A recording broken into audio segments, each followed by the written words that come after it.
नमस्कार, मैं सौरभ गुरु। आज हम द्वितीय पाठ के बारे में जानेंगे। कालज्ञ बारहमिहिर जानकारी, जो काल के समय के बारे में जानकारी देने वाले थे उनके बारे में आज हम जानेंगे। उनका नाम बारहमिहिर था। अस्ति उज्जैन्य निकटे कपित्थ कायथ नामाख्यो ग्राम। तो क्या कह रहे हैं, उज्जैन के पास में कायथ नाम का एक गांव है। आदित्योपासक आदित्यदास नाम कश्चित विप्र प्रतिवसति स्म। तो वहाँ सूर्य की उपासना करने वाला कोई आदित्य नाम का आदित्यदास नाम का ब्राह्मण रहता था। तस्य, उनके घर में है ना, उनके गृह, तस्य गृह बारहमिहिर नाम बालको जायत। उनके घर में बारहमिहिर नाम का एक बालक हुआ। और बारहमिहिरस्य जन्म 499 नवनवत्यधिक-चतुःशतक के शतके ख्रिस्ताब्दे संजातम। तो क्या कह रहे हैं, बालक बारहमिहिर का जन्म हुआ और बालक बारहमिहिर का जन्म 499 ईस्वी सन में हुआ। फिर बालक बारहमिहिर स्वकीय पित्रा एव ज्योतिष विद्या मध्य गच्छत। तो बालक बारहमिहिर ने अपने ही पिता से ज्योतिष विद्या का अध्ययन किया। फिर इसके उपरांत क्या किया, ततः स पाटिल पुत्र नगरम गत्वा प्रसिद्ध खगोलशास्त्र ज्ञात आर्यभट्टात् खगोलशास्त्र अध्ययनम कृतवान। उसके बाद वह पाटिलपुत्र पटना नगर में जाकर आकाशमंडल के प्रसिद्ध ज्ञाता आर्यभट्ट से अध्ययन किया। उन्होंने उनसे अध्ययन ग्रहण किया। इसके बाद क्या किया, तो तदानीम उज्जैनी विद्याया प्रमुख केंद्रम आसीत। उस समय उज्जैन विद्या का प्रमुख केंद्र था। उज्जैनियम गुप्तवंश संरक्षणे बहुविध कला विज्ञान सांस्कृतिक केंद्रादीनि संरक्षितानि वर्धितानि चासन।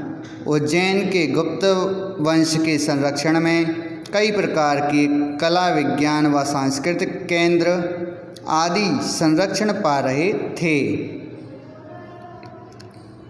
अत्र नानादिक्देशेभ्यः विद्वज्जनानां समागमः भवति। तो क्या कह रहे हैं, यहाँ देश विदेशों से विद्वानों का आगमन हो। तथा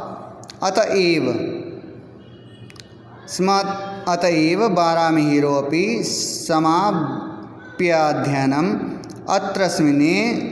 अस्मिन्नेव नगरम समागत। क्या कह रहे हैं, इसलिए ही बारहमिहिर भी अध्ययन समाप्त कर इसी नगर में आ गया। फिर बारहमिहिरः वेदज्ञः वैज्ञानिकश्चासीत। बारहमिहिर वेदों का ज्ञाता और वैज्ञानिक था। सगतानुगतिकताया स्थाने वैज्ञानिक दृष्टिकोणस्य महत्वं प्रतिपादितवान। उसकी परंपरा के स्थान पर वैज्ञानिक दृष्टिकोण के महत्व को सिद्ध किया। उसने क्या किया, परंपरा के स्थान पर वैज्ञानिक दृष्टिकोण को महत्व दिया और सिद्ध किया। फिर क्या किया उसने, ग्रह नक्षत्र प्रभाश्रितम फलित ज्योतिषम नाम शास्त्रम तस्य प्रिय प्रतिपाद्य विषयो भवत।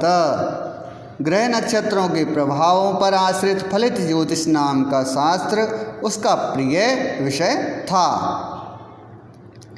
फिर तेन कृता कालगणना प्रमाणिकी अस्ति। उसका प्रिय विषय था, क्या था, फलित ज्योतिष। ठीक है। फिर ग्रह नक्षत्रों के प्रभावों पर आश्रित फलित ज्योतिष उसका प्रिय विषय था, जिसे उसने सिद्ध किया। अब आगे उसने क्या किया, उसके द्वारा तेन ग्रह नक्षत्र प्रभावाश्रितं फलित ज्योतिषम नाम शास्त्रम तस्य प्रिय प्रतिपाद्य विषयो भवेत। उसका प्रिय विषय फलित ज्योतिष था। फिर इसके बाद उसने क्या किया, तेन कृता कालगणना प्रमाणिक अस्ति, जिसे उन्होंने सिद्ध किया और उसके द्वारा की गई कालगणना प्रमाणित है। भारते फलित ज्योतिषस्य प्रथम आचार्य वारामिहिर एव अस्ति। भारत में फलित ज्योतिष के प्रथम आचार्य वारामिहिर ही हैं। वारामिहिर अस्ति तो वो हो गए वारामिहिर। न तत्पूर्वम फलित ज्योतिषस्य शास्त्रम प्राप्यते भारते।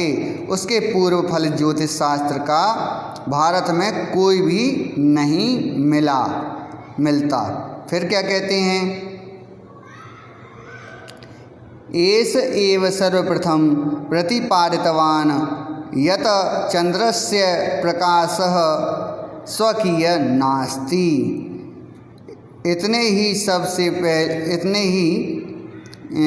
सबसे पहले क्या किया, चंद्र से प्रकाश, चंद्र सिद्ध क्या किया, चंद्र का प्रकाश स्वयं का नहीं है। नास्ति मतलब नहीं है। अपितु सह सूर्य प्रकाशेन प्रकाशते, बल्कि वह सूर्य के प्रकाश से प्रकाशित होता है। फिर आगे उसने क्या किया, वारामिहिरेण बृहत् संहिता बृहत् जातकम पंच सिद्धांतिका ग्रंथा रचिता। वारामिहिर द्वारा बृहत् संहिता, बृहत् जातक और पंच सिद्धांतिका नामक ग्रंथों की रचना की गई। एतेषु ग्रंथेषु खगोल विद्याया गूढ़तत्वानां प्रतिपादन नमस्ति। तो क्या कह रहे हैं, इन ग्रंथों में खगोल विद्या के गूढ़ तत्वों को सिद्ध किया। इसके द्वारा न केवल खगोल तत्वों को समझाया है, इसके द्वारा न केवल खगोल व उनके तत्वों को भी समझाया गया है। अब क्या कह रहे हैं, अनेन न केवलं खगोल तत्वानां निरूपणं कृतवान अपितु पृथिव्या गोलकृत्वम। तो उसने खगोल तत्वों को भी समझाया, निरूपण किया, उसके बारे में बताया। और पृथिव्या गोलकृत्वम, उसने बताया कि पृथ्वी गोल है। गुरुत्वाकर्षण सिद्धांत, तो गुरुत्वाकर्षण सिद्धांत का कि अपन कोई भी चीज़ ऊपर फेंकते हैं लौट कर वापस धरती पर ही आ जाती है, तो उसने गुरुत्वाकर्षण सिद्धांत के बारे में भी बताया। पर्यावरण विज्ञानम, पर्यावरण के विज्ञान के बारे में। जल विज्ञानम, जल विज्ञान के बारे में। भूमि विज्ञानमपि, भूमि के विज्ञान के बारे में, भूविज्ञान। और विस्तरेण विवेचितम, विस्तार पूर्वक समझाया गया। इसके बाद पादपाः वाल्मीकाश्च अधोभौमिक जल स्थितं प्रदर्शयन्ति। पादप मतलब पौधों, और वाल्मीकाश्च बावियाँ जो पहले होती थी अभी भी होती हैं, भूमि के नीचे के जल की स्थिति को बताया। फिर क्या किया, अधोभौमिक जल स्थितम प्रदर्शयन्ति, उसने भूमि के नीचे के जल को बताया, प्रदर्शित किया। और इति तस्य कथमासीत, ऐसा उनका कथन था। क्या कथन था, आधुनिक वैज्ञानिकः अपि तद्वल्यम अन्वेषणं कुर्वन्ति। आजकल के वैज्ञानिकों को भी उसको आधार बनाकर खोज करते हैं। जो आजकल के जो वैज्ञानिक होते हैं वो उनको आधार बनाते हैं। जैसे वारामिहिर ने जो किया था उसी चीज़ को आधार बनाकर आज के वैज्ञानिक अपन को बताते हैं, खोज करते हैं बहुत सी चीज़ें। फिर आगे नाना देशेषु परिभ्रमण स्वकीय ज्ञानादीप्त्या दीप्यमानः।